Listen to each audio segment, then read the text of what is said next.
In this Wartales Gameplay and Features Impressions video, I'm going to talk about the combat design, gameplay mechanics, compendium, paths, and other features of the new open-world RPG developed by Shiro Games and published by Shiro Unlimited. Wartales is a medieval adventure open-world RPG where you manage mercenaries with skills based on their classes and the weapons they wield. When it comes to combat, you can expect a tactical turn-based system which values positioning of your party. Additionally, in order to thrive and survive as a group, you need to take rest, consume enough food, and pay wages. Wartales is set nearly a century after the arrival of a deadly plague that can turn its victims into ravenous beasts. The Adorian Empire begins to crumble as a result of greed and hostile intentions of its neighboring nations. With the Empire on the brink, your goal is to amass wealth with your fellow mercenaries in order to survive. As you explore the world, you'll also learn more about the numerous factions involved and what their roles and motivations are. Unlike most RPGs that start with standard character creation, you begin by assembling your companions based on the destinies you choose for them.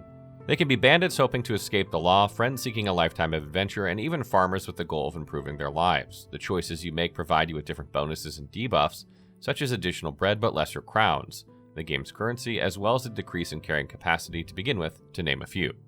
Furthermore, you'll be able to pick a group consisting of 4 classes, however they don't have accompanying descriptions in terms of what their specializations, attributes, skills, and equipment are, so you'll have to learn these along the way during your first playthrough. There are many other features that make the game interesting, such as its survival aspects, particularly the camp, where you can eat food to replenish both your health and AP, and to craft useful items. In terms of the visual style and audio, the game is inspired by a medieval fantasy setting, so you'll come across sprawling wildlife areas, snowy mountains, and rivers that stretch for thousands of miles. Wartales is thematically similar and reminiscent to classic RPGs such as Baldur's Gate and Icewind Dale, even with regard to its audio. When you're exploring and discovering multiple regions, you'll be exposed to calming and instrumental music, but when you're fighting against bandits and wildlife, you'll hear thrilling and ominous beats. However, the sound effects could use more work since there's little to no distinction between impaling an enemy with a spear versus ramming a heavy hammer against them. At the moment, there's also no voice acting. I hope the developers will be adding this in the future in order to exhibit a world filled with lively NPCs, instead of leaving how they sound like to the player's imagination. Wartales is a complex turn-based RPG that includes a multitude of features. Currently, however, the game lacks tutorials, tooltips, and sufficient descriptions to guide players into understanding its mechanics, which can be frustrating for those that are new to the genre. Right after picking the backstories and destinies of your party, you immediately embark on perilous adventures and fight enemies who may be too strong for your level given the open-world nature of the game. It takes a lot of trial and error at the beginning, but when you figure out what's happening, the overall experience becomes satisfying. There are 6 starting classes available, namely the Brute, Archer, Ranger, Swordsman, Warrior, and Spearman. Only the Archer deals range damage, whereas the rest of them inflict melee damage using different weapons. The Brute initially wields only an old club and barrel lid, while the Ranger, who acts like a rogue and does wonders when backstabbing targets, utilizes a rusty shiv.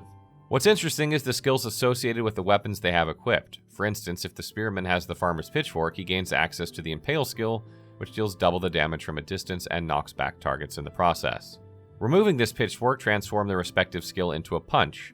However, you also have certain passive and active abilities that are directly tied to the classes you select. Passive abilities let you replenish your AP at level 2 and are denoted as circles. On the other hand, active abilities consume AP and are represented as squares on your skill tree. You can then pick a subclass upon reaching level 3. For example, the Warrior becomes a Berserker, Executioner, or Sentinel, each with their corresponding abilities. In addition to the bonuses you get when creating your party, you also receive attribute boosts depending on your chosen profession. You're able to unlock professions by participating in any of their associated activities. For example, if you wish to gain access to the thief job, you should attempt to steal from any NPC.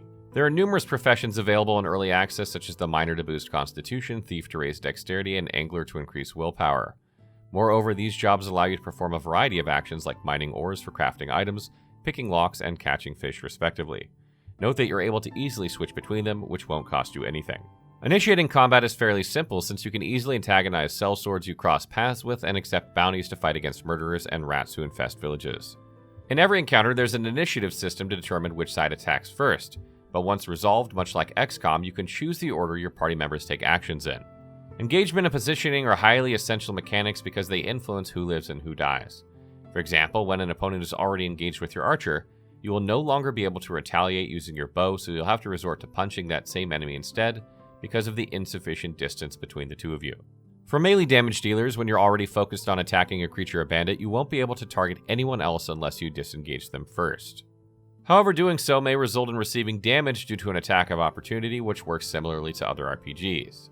Furthermore, to make the most out of these melee classes, you want to wield two one-handed weapons like a shiv and an axe to perform double attacks per turn. Alternatively, you can equip weapons such as the rusty two-handed hammer to execute ram, which effectively inflicts massive damage against two or more adjacent enemies. Remember to add at least one archer to your party so you can safely deal damage from afar. In terms of positioning, you'll want to consider the placement of your allies since there's friendly fire in the game. You can accidentally inflict damage with your bow or another AoE skill like cleave if they're situated beside your target, so be very careful, otherwise you might end up killing them. Although you're able to replace companions by recruiting other mercenaries, the experience is often bittersweet, especially after you've invested in improving their attributes and leveling up. Despite having an intricate combat design, I do hope that formation options will be added in the next update, similar to the ones we have in Pathfinder Wrath of the Righteous. It would also be good to use AP for movement as opposed to limiting their functionality for certain active abilities in order to further enhance the strategies necessary to win encounters. From time to time, it's important to set up camp so your party can take a good long rest. Here you'll be able to feed them and pay their wages to raise their happiness, craft miscellaneous items like lockpicks and fishhooks, and restore their health and AP. Once fully rested, the fatigue condition won't slow down your movement speed when exploring areas, nor will it decrease your strength and dexterity. Happiness is an essential feature in Wartales that you'll have to monitor as it determines how content the party is. If your mercenaries are well fed, they'll most likely stay, but if you fail to pay their wages, the probability of them leaving significantly increases by the day, so you need to constantly earn money by selling irrelevant items and completing bounties. Next are Wartales Compendium and Paths. The Compendium houses all of the blueprints and recipes you discover. What's interesting about this is the knowledge section, which encourages you to thoroughly explore the medieval world. As such, you gain points to unlock specific abilities like running and increasing the party's carrying capacity. You even have the option to indulge in cannibalism to survive on human corpses. Meanwhile, paths show the milestones you've achieved together with extra bonuses you've earned as a result. For example, if you've stolen enough items and eventually level up crime and chaos, the list of bounties increases to include assassination missions. Paths are a good way to illustrate your progress and be rewarded for it. To add depth to what the game has to offer, you should take note of the suspicion and influence mechanics. A high level of suspicion rouses the authorities who will make you pay for your crimes. But remember that you can bribe them, initiate a fight, or simply return the items you've taken to atone for your actions. Similar to most choice-based RPGs, you also have the power to convince NPCs to agree with your line of thinking and recruit companions by applying your influence over them. Influence points are earned by finishing quests and winning in combat. Final thoughts. Wartales has a well-thought-out turn-based combat system that challenges and has potential, but it does require additional nuance, polishing, and balancing. It also offers decent visuals, good finisher skill animations, and noteworthy music, as well as a variety of classes, skills, and weapons, which you can utilize to your advantage to come up with notable builds. However, there are some issues including bugs, crashes, lack of voice acting, and sound effects distinction, which will hopefully be addressed during the early access period. If you're looking for an open-world RPG with party management elements and survival features, then you may want to consider purchasing Wartales. The game launches today on Steam. What are your thoughts on Wartales so far? What did you like and dislike about the game during the demo? Let us know in the comments below.